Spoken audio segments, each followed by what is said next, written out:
Hey patrons, this is Jim, the Tabletop Engineer.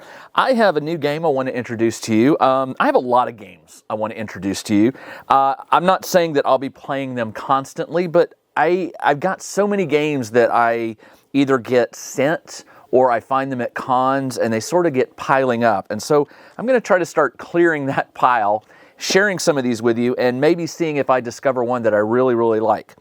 This one today is called Fortress of Terror. It's called the Roll With It system. I met the author, John Bailey. I met him at MythicCon last year. I think it was last year. And he was selling this box set. And he had it set out as a demo, and I watched it, and I thought, that's pretty cool. And with it, I bought some expansions. It comes with a bunch of dry erase boards. You can see there's about 6 of them here. And what it is, he's developed a set of rules, mechanics, and then he creates these little adventures for them. This one's called Temple of Despair, Maze of the Minotaur, Lake of the Dragon, Pyramid of the Mummy, Mines of Darkness, and the main one, which is Fortress of Terror. So I want to play through all these, and they can be played again and again and again, but I'm going to start with this one. This is the one he recommended. It was called the Fortress of Terror tutorial. And basically what it does, it leads you through understanding the basic rules. And then once you understand the basic rules, you jump over to the regular missions. So what you see here is there is this fortress. You can see it in the image here. There's a fortress in the distance. I'm supposed to go up and defeat the wizard or something. But in front of it is this maze. It's not really a maze, but it kind of just is supposed to be like that.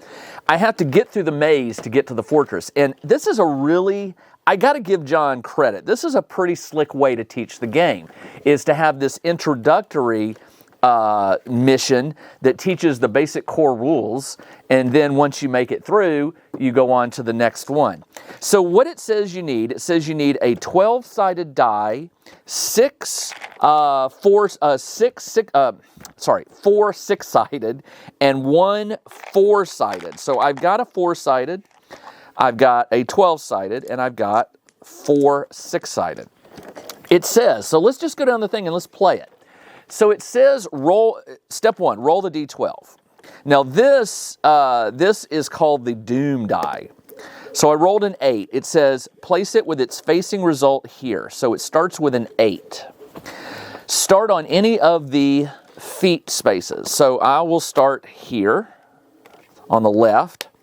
Roll the 4 movement die and the luck die. This 4-sided die is called the luck die.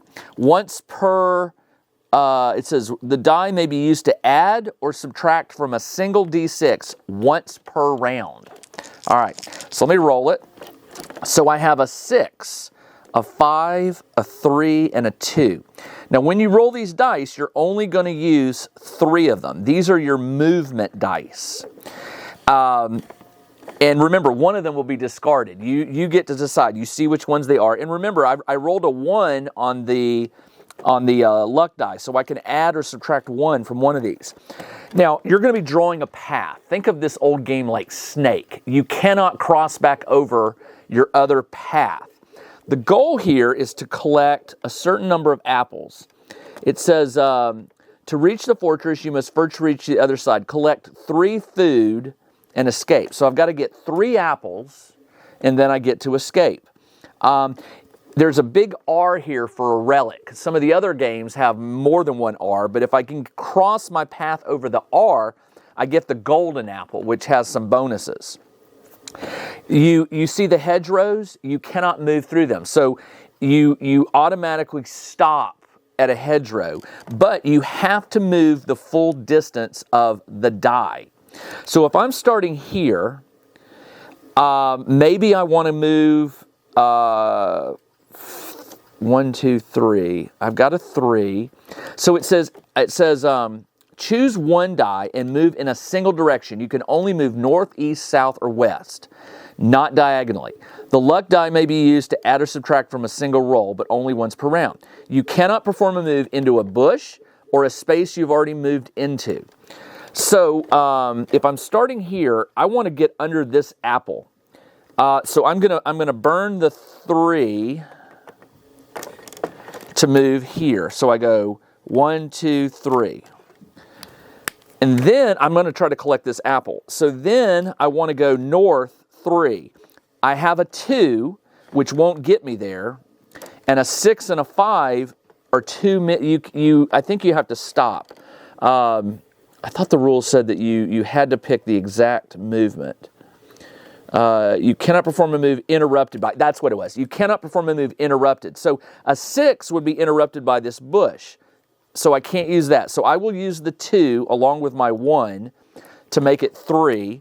That sends me up here, and I get to check 1 apple. When you cross it, you keep it.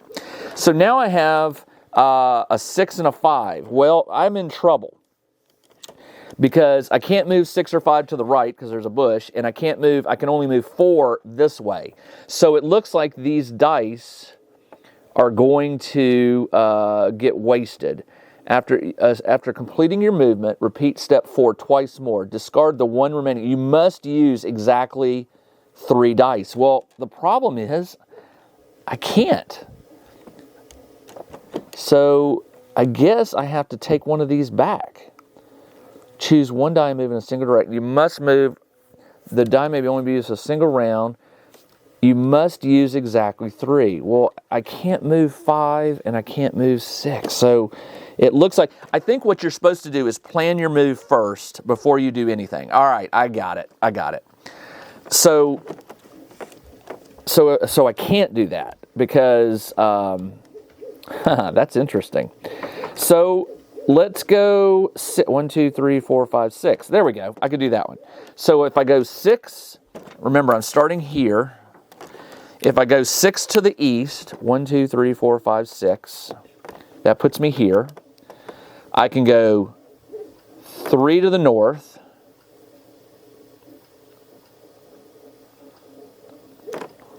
Interesting. Okay, and then I could go 2 to the left, which puts me on a trap, which we'll get to the traps in a minute. Yeah, so let's do that. 3, oh, hold on. If I go here, I don't have to go over the trap. I could go 1, 2, 3, but I could knock it down by 1 and make it a 2, which would line me up for that one. Let's do that. So 6 this way, 3 to the north, and then 1, 2. Oh, I don't have to use this. Okay, I won't use it. You don't have to use the left eye. All right, so here's how it's going to go. It goes 6, 1, 2, 3, 4, 5, 6. 3 to the north. I've got apple number 3, or I've got apple number 3. They're numbered, so I guess I have to track that. And then 2 to the east. And that stops me there. So start that, mark at the round ends. Tick the next unticked box on the terror track. So the terror track, where is right here. Check this first. So I'm supposed to mark off 1.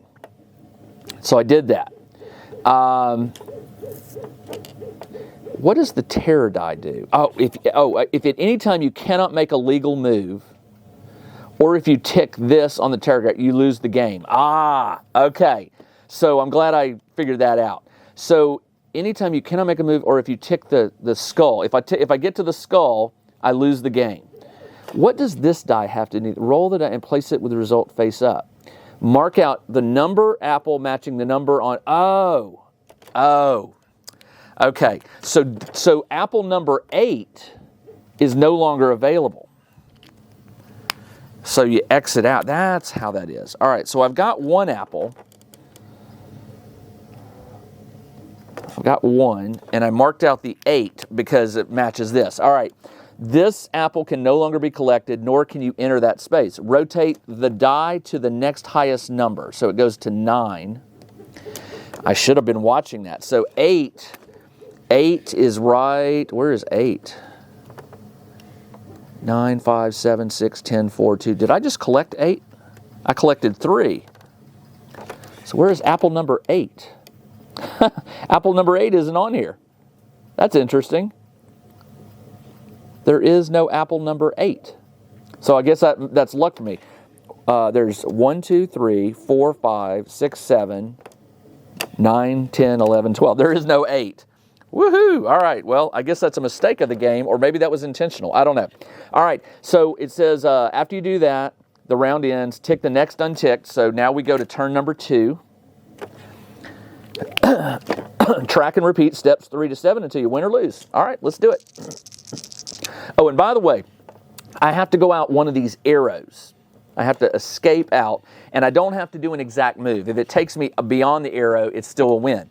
These little trap icons, which look like little bats, if you hit them, you tick the next unticked box on the terror track. So you don't want to hit those. All right, so I got a 6, a 5, and a 5. Ooh, and a 2 on the luck die. 1, 2, 3, 4, 5, 6. Ooh, there we go. But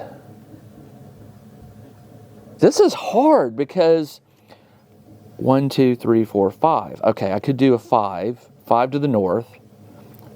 1, 2, 3, 4, 5. Then I could do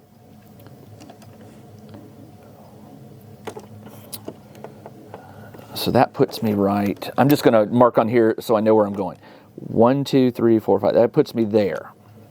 Then if I use the other 5, 1, 2, 3, 4 with a oh no, if I use a 6 and a 2, subtract 2 from 6, I could go 4. 1, 2, 3, 4. Then I could use the 5. 1, 2, 3, 4, 5, 6. Oh, I got it. Okay.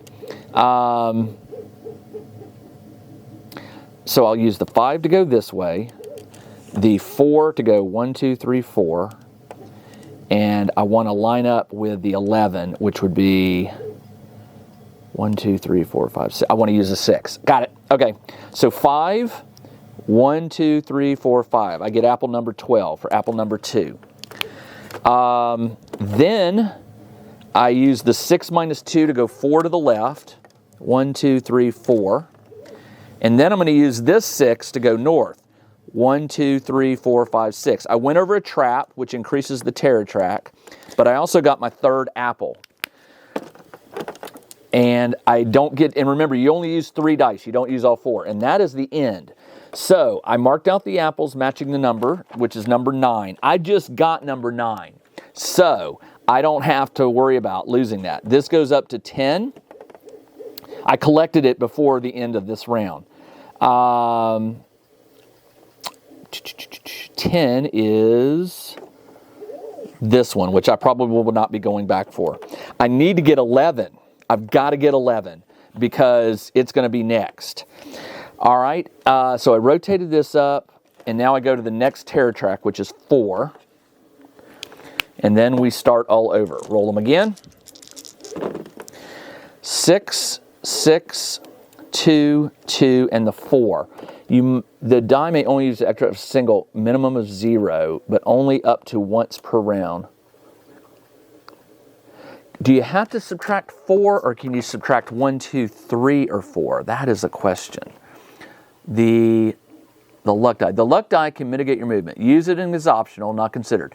You may add or subtract the luck die value to the movement. Then, okay, so you have to actually use the value.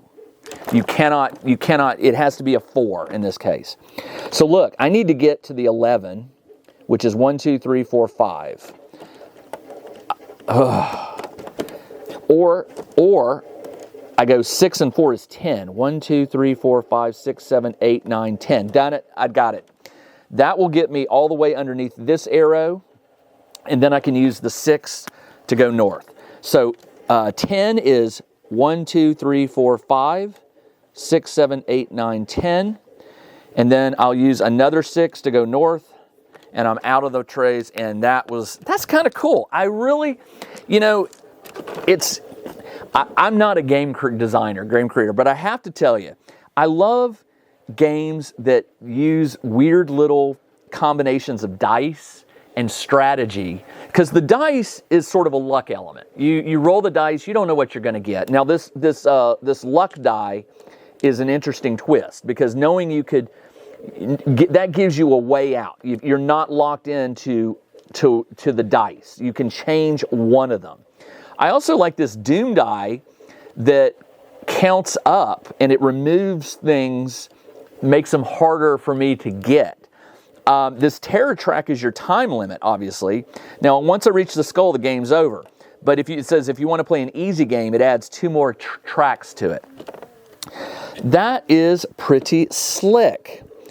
So, if you like this, let me know, and I'll pass word on to John Bailey. I'm going to definitely play through it. Now, let me show you this. This will be in the next video. The Fortress of Terror is a lot more advanced. You get more of these. It's a campaign. It's a mini campaign, and let me show it to you. It is a double-sided sheet, and it's broken into chapters. So, chapter 1 is this maze right here, and it has special rules. The special rules add to the basic rules that I just learned with this game. So if you finish chapter 1, you go on to chapter 2. You finish chapter 2, you flip over to chapter 3, which I guess is this whole thing. And it's the tower. You can see that there's a level 1, level 2, level 3, and the top of the tower. Now, what's really neat about this is it's not just playing this game. Each of these extra ones come with a booklet like this, and it tells a story. So at certain times, you'll trigger things, and it gives you a brief recap of the chapter, and it explains the special rules. It tells you what happens if you win. You can collect relics that carry over to the next chapter. And as you can see, oh, there is a chapter 4. Oh, interesting. I thought there was a chapter... Oh, no, I didn't notice that. So these 3 are chapter 3 right there, and then this one is chapter 4. So this book has 4 chapters in it. It looks like the pyramid has chapter 1, chapter 2, chapter 3. Lake of the Dragon, chapter 1, chapter 2. Only 2 chapters, but big levels, really big ones. 4. Not sure. Oh, this is this is like your character sheet. It tracks your relics. It tracks the doom die, monsters killed, how much food you've collected, things like that. That's pretty slick. The Maze of the Minotaur, chapter 1, chapter 2, chapter 3. And it looks like, chapter 1, chapter 2. Chapter 1, the Labyrinth. Chapter 2, the Flight. Oh, it carries over to the next page. That's pretty cool. So it looks like you're flying away from the tower over here. And then what is this one? This one is the Temple of Despair. And it looks like there's a land adventure. That's slick. That is so slick. Anyway, you'll get to see this, patrons. I'm not going to make this available to the public. So these videos will be just for you. I will find information on this game and put it in the video description below.